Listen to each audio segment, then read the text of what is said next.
Oh, this is one of the commentaries people have been wanting me to make. My opinion on Madred's and the Spirit line.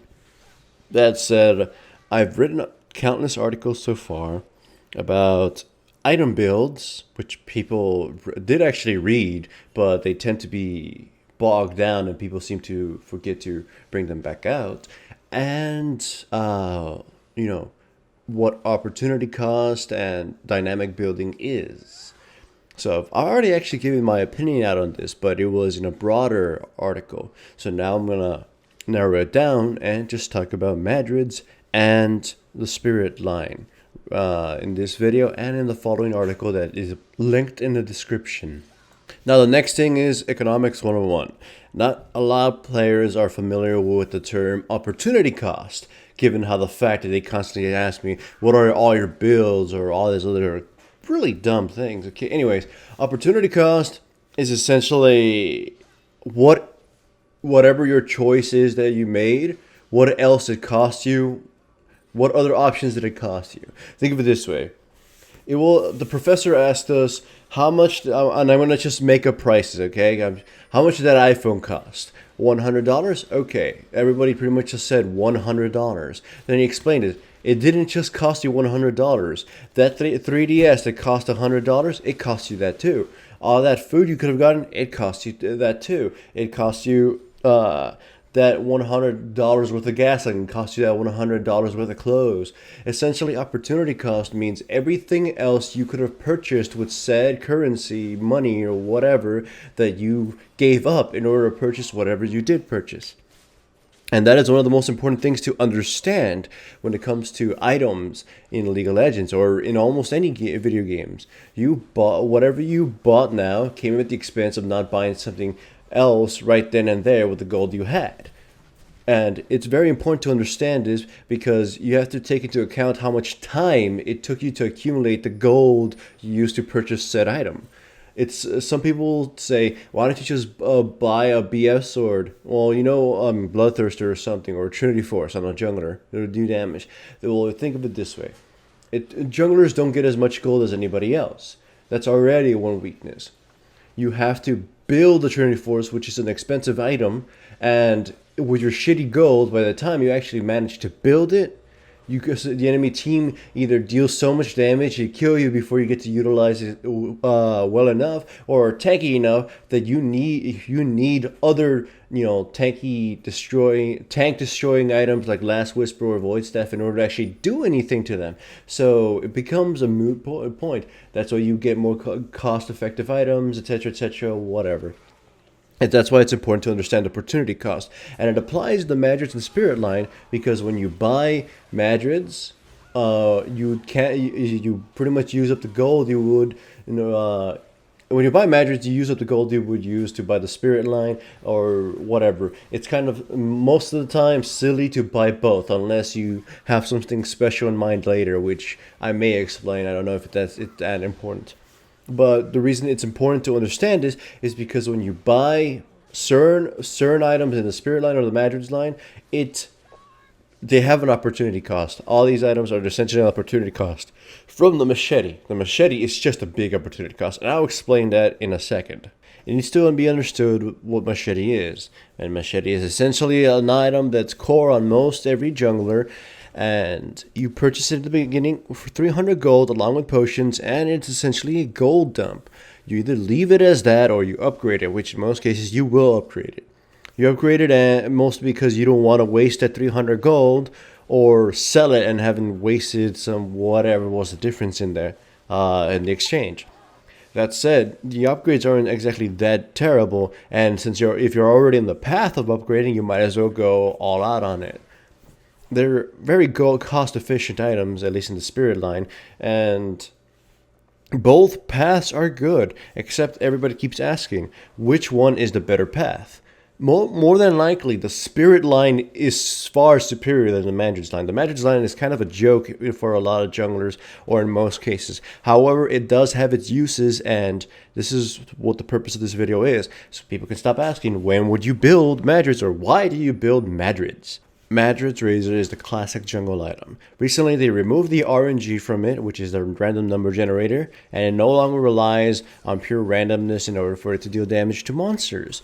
It is now more reliable, and some people didn't seem to like that for whatever reason. I don't like how weak the new Madred's is, but I understand where its usefulness comes from. This is all about opportunity cost. When you buy a Madred's Razor, it gives you a strong boost early game against the jungle. You get it. The boost doesn't last you too long because the jungle starts getting stronger. Then you can actually take. Then the Madred's will actually give you strength to deal with. But you don't have to continue on with the jungle items. You can go machete, Madred's, and then buy whatever core items you want. If your team needs an early Aegis or could strongly benefit from it, you can go machete, Madred's, and work towards Aegis. If you're Lee Sin, you can go machete, Madred's, sight stone, and then go and do your Lee Sin shenanigans. That's the idea behind it. It gives you a very strong early boost against jungle monsters, plus it gives you armor, defenses, versus other players, and the monsters, which you can just essentially tank them even better. And it gives you jungle dueling powers, because now you're again tankier. And you don't have to worry about dumping more gold into that. You can go buy your Doran's Blades for stronger early damage or work on core items or whatever. Madred's is all about opportunity cost. You would very rarely will you build it aside from thinking about opportunity cost. I will, if you watch my games, I will build it against a team that's very physical so I can get armor early and deal with their shenanigans. And mostly because the spirit line isn't really there to deal with mages, except deal with physical guys. Stuff like Sunfire Cape and Randuin's Omen are definitely stronger than Spirit of the Ancient Golem against a team that's largely physical. So Madred's plus physical defensive items tends to be the path you would want to take. Buy a Madred's Razor and into a Ninja Tabi, and a lot of the physical characters in the enemy team aren't going to be able to deal much to you, especially if you start stacking health after that and whatnot. There's a lot of anti-physical champion health items there and so that exist, and ignoring Spirit of the Ancient Golem and the Spirit line helps you get there quicker. So that's where the Madred's comes in. It's all about opportunity cost and the defense against physical characters. That's when you'll purchase it. Some characters definitely make better use of it, especially those with attack speed boosts or a lot of swing resets, like Rengar. And Nocturne technically makes good use of it, but that's because he just hits like a truck already and is already kind of attack speed fast. And Warwick, and even Elise, though on Elise, you tend to just want to stack as much health as possible regardless of what it is, and you want to be slippery, so you need a tenacity. That's one thing, though. Oftentimes, one of the bigger weaknesses of the Madred's Razor line is oftentimes you'll forget to purchase tenacity, or you're going to have to buy mercury threads or treads. Or you could still buy a Spirit of the Ancient Golem if you need a tenacity or the Zephyr or whatever that item's called. But yeah, most of the time you'll be for quite a while without tenacity. As far as the Spirit line is concerned, everybody knows how strong it is. Spirit of the Ancient Golem is one of the most gold-efficient items in the game, and that's ignoring all its passives. Just based on the stats alone, it is very cost-effective. Though, if you ignore the regeneration, because that's not exactly important at the point of that game, at the time you purchase that item, it's pretty much kind of fair. But it is insanely cost-effective. And then it has tenacity, which is just insane. Most junglers will want Spirit of the Ancient Golem. The other spirit items, the Wraith and the Lizard one, aren't really that spectacular now that they've been kind of fixed and nerfed. Especially the Lizard one is not that great anymore. Except on a very select few champions that combine AoE and single target damage to an extreme. Those items aren't exactly an issue, and they're completely fine. It's mostly, when you think of the Spirit line, you're thinking the Spirit of the Ancient Golem. First of all, you have to spend money on the Spirit Stone, which in itself is already a gold dump. It gives you absolutely no offensive stats. Regeneration doesn't count. So it's essentially you're naked for a while. It only helps you fight monsters. So if an enemy jungler comes in and he's got a Doran's Blade or even just a Madred's Razor, they're going to punch your face in. if you go to a laner and they have items, you're going to get burned to a crisp. So the spirit line, or the spirit stone I mean, doesn't offer you anything in terms of combat, yet you're dumping gold into it for a while. Then if you buy boots, boots gives you mobility, but yet you're still going to have no offensive or defensive stats, at least, damage wise, to prevent damage or to deal damage. So you're still more vulnerable, and so on and so forth. It's just essentially only good if you're going tanky, or if you're not looking to pick a lot of fights, or if your kit is really good regardless. So that's one of the weaknesses of the spirit line. Then you build Spirit of the Ancient Golem, and it's a very good effective item for its cost, and everyone's happy. That's your whole thing. But that little gap right there is what makes a big difference.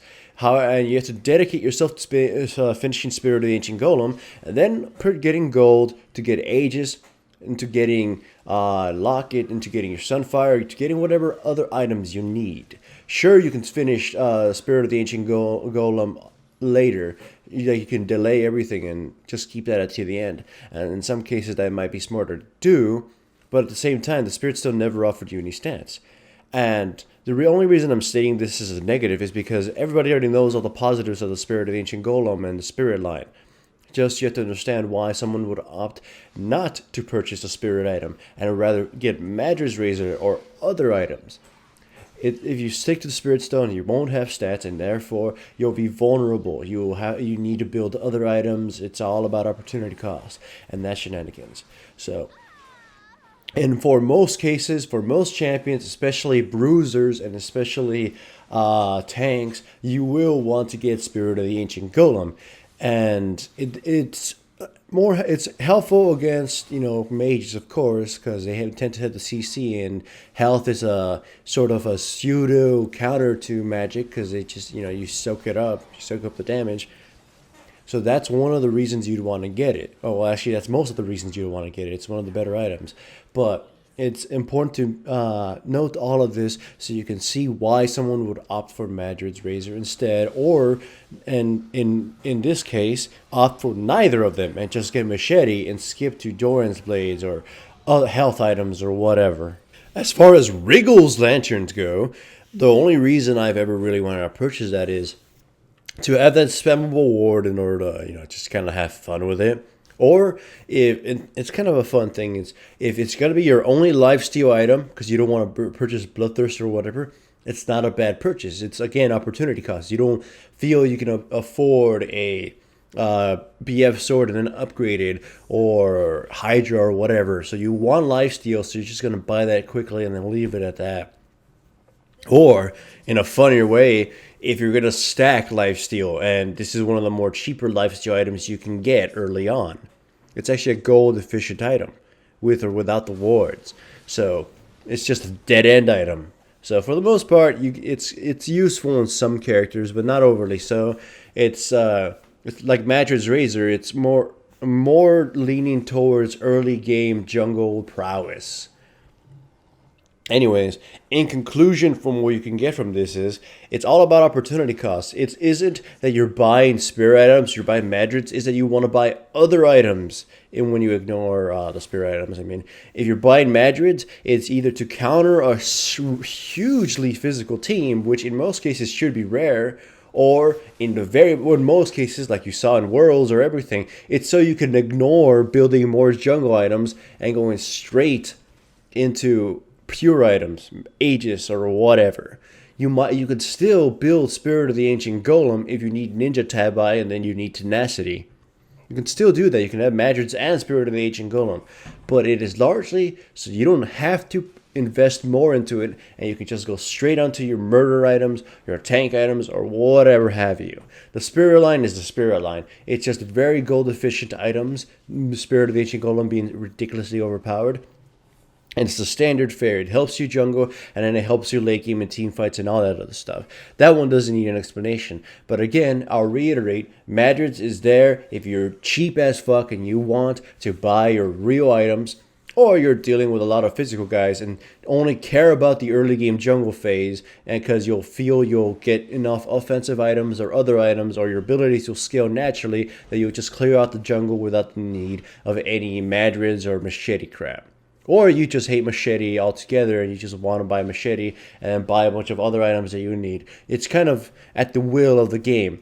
And it is important to note that some characters, such as Lee Sin, can start with machete and go into Madred razors and be happy, or can go into Spirit Stone and then into Ancient Golem and be happy.